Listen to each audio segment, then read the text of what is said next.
लड़के का एक नाम आजकल लोग पसंद भी कर रहे हैं और रख भी रहे हैं और बहुत ज़्यादा मुझसे पूछ भी रहे हैं। नाम है ऐवान। ऐवान ऐवान दोस्तों महल को बोलते हैं या फिर जगह को बोलते हैं या फिर हॉल को बोलते हैं।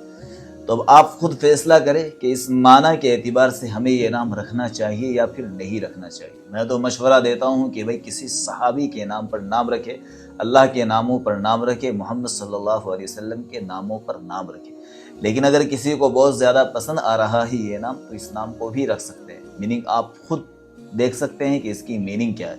लिखते कैसे स्क्रीन पर दोस्तों आप देख सकते हैं। अगर आप चाहते हैं किसी और नाम का मतलब जानना, हमारे पास दोस्तों नाम बहुत ज़्यादा है तो हमें थोड़ा सा वक्त लगता है, लेकिन स्टेप बाय स्टेप सभी के नामों पर वीडियो हम ज़रूर डालते हैं। कोशिश करते हैं कि सभी के नामों की वीडियो आ जाए। इस नाम को शेयर कीजिएगा और अपने नाम को मेंशन कीजिए।